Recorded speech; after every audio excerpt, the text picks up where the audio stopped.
The only definition of rural is what urban is not. Not unlike queerness, the only certainty is difference.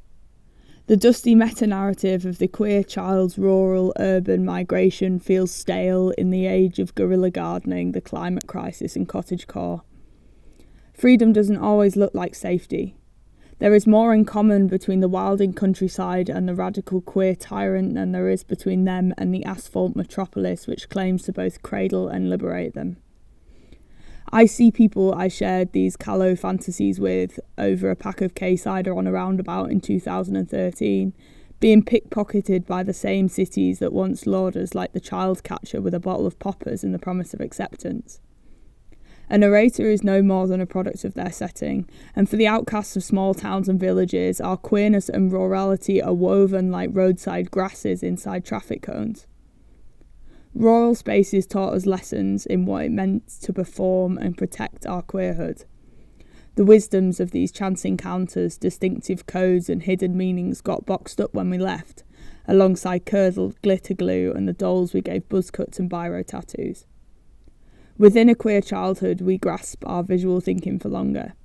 Images become beliefs, and the absence of understanding creates new forms of knowing.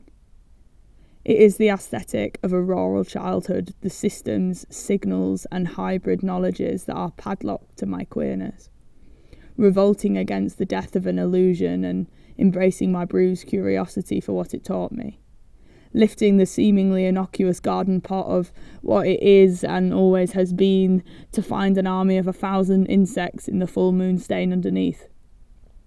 It's something more of a strategy than a space. Group affiliations for the frenzied quest, busy making in the margins. Tap the soil like rain and charm the worms to the surface like a peckish crow. Chew them up into your children's mouths to pass them on. This stuff is more nourishing than words. A Y-shaped twig is a wayfinder, an ancient phenomenon of involuntary movement that causes you and it to bend, dip and twitch together. The twig is said to be no more effective than random chance, not a science but a harmony between the unconscious mind and its setting.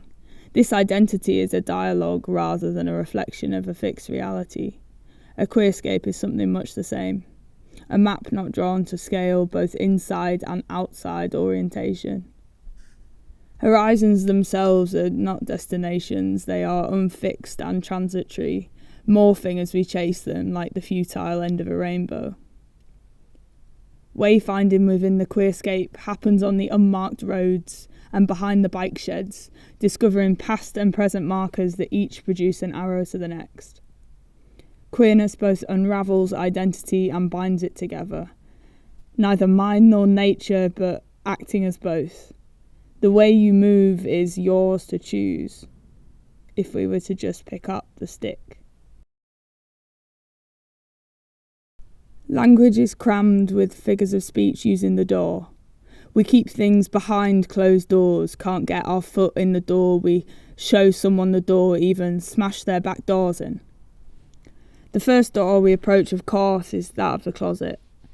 We crash through into the urban Narnia of our queerdom, the white empty page with no prospect of return. We leave rurality by the entrance, forming relationships to periods of time and chapters of life that are decidedly queer. We all face many doors that simply will not open for us, many gates that ask to please be closed behind us. We abandon things at each gate, lighten our hand luggage, becoming smaller to move past. Passing fields through gates, passing fields through gates, politely shutting each one with a rusty spring lock or a looping rope, shedding selves as we go. The design of the kissing gate is unique. The mechanism itself, an intermediate space between entrance and exit, a hinged gate as a piece of spatial punctuation where the door never closes, a hyphen not a period, roaming queer time and space. It's a resting place, a romantic encounter with no right of way, a back to front embrace. Never fully open nor fully closed, couples who pass these gates exchange a kiss to mark their journey, a kiss from the left field for all the yous we have been and the others to come. A closet without the latch. each a reminder of the last as you weave your body past. Go back for your bags at the next stop. The infamous weed with over 80 names, from goosegrass, gallium, and of course sticky willy. Cleavers overflow in field margins and roadsides, their seeds like Velcro, tactically hitchhiking via foxes' tails and school bags. I remember playing Sticky Willy Sweethearts that aim to furtively attach a sprig to the back of your love interest's uniform without getting caught. We have become the producers of everyday signs. From a home-pierced right earlobe to the considered placement of a handkerchief, we enter into that which is hidden in plain sight. Another anarchic plant is the tumbleweed. The most prolific of accidental plant invasions, this willful nomad has become an icon of resilient individualism and migrant rambling freedom. It cleanly breaks from its own root at maturity. Carried by gusts of wind, the carcass begins to roll, rattling thousands of its seeds with every bounce.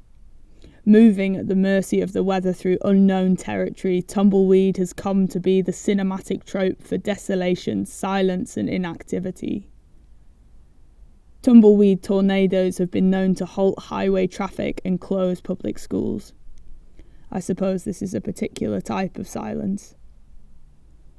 We disseminate signs the way resilient grasses push up pavements, overwhelming cultivation and pruning with new radical life, a sacrifice for the others we carry with us and the ones we are yet to know. Rather than resisting, queer people cleave to our inevitable failures, lose our way, and allow the winds to carry us. Migration is a survival strategy. Shifting from sea to land 450 million years ago, no creature in this world knows more about survival than moss. Commonly misunderstood as one, there are 15 to 25,000 species we collectively refer to as moss. Thriving in the most unexpected spaces, moss can be found in every continent and climate. Harvesting water from the air to disperse back to the ground, moss humiliates fragile life cycles by surviving upside down. Creating water from the sky and living in the north side shadows, they are nearly a secret. For us that exist mostly in shade, darkness becomes a strategy, exclusion its own terrain. The small, the irrelevant, and the quietly provocative. The potential of many small nudges to induce a landslide. Communities exist in fizzing multiplicities. Loosely interlocking pieces allow for growth and transformation. In cities, mosses clump together, becoming dense within the otherwise unoccupied crevices. There is less room here, lives become smaller to fit. Moss guides the overlooked and misunderstood in their approach to space and one another. We are individuals, arranged to form a larger image, each a single piece of the part to the whole. Dry stone walls define and sculpt rural space, relying on each careful stone to support the next, a grueling process of embodied knowledge and craft.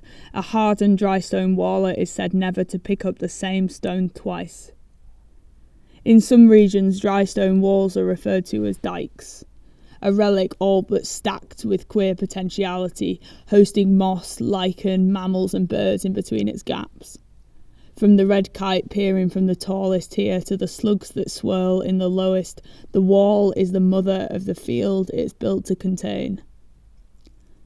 Due to their structure, dry stone walls are able to travel across fields, enrolling harmony with the landscape whilst echoing our scarring attempts to reap and yield from it.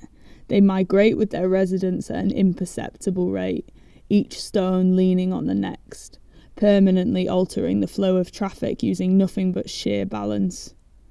Quite the act of queer vandalism. Potential comes from using things in ways they haven't been used before. Stone walls and queer lives are as inconspicuous as they are ubiquitous. If you notice a fallen stone, it is common practice to return it to the top. The others will shift and accommodate until it is reabsorbed to the centre. The language of rural spaces are that of invention and exploration, a playground of knowledge from below filled with all the things we found whilst growing up sideways. I'm wary to romanticise a culture of poor road maintenance, underfunded public schools, and the quaint political stasis that's present in rural Britain. When your sexual health professional was also your mother's school date in 1981, it's the kids that get hung from this tangled generational wiring. Privacy is thin on the ground here. It is these unexpected spaces into which we burrow ourselves, upside down methodologies for taking up space. Like blind moles pushing up daisies, we leave a pattern of unruly drifts across lawn blankets for others to trip on. Our bodies are storied worlds which come to meet the storied world outside. The city is only for the ones lucky enough to make it there. Binary divisions unfold when we realise every definition as unstable. The city as a nullified capitalist machine whose wheels eventually will roll free. The rural as the queer utopic tire swing we will build with them in its wake. Not only occupying the margins but becoming a part of the body. The wall who is also a mother. Wayfinding, gating, dissemination, survival and legacy are viable foundations for revolution. Roadside grasses grow tall on the inside of traffic cones. Out of sight of the lawnmower piling to fill the form, outstretched toward a penny window of sunlight, the perfect living mould, yellowed but upright. Once the cone is removed, sunlight and bees swarm to kiss the virgin plants. Harmony is restored when the unnatural form unwinds. Revolution isn't always loud, but it begins in the shadows and works towards the light.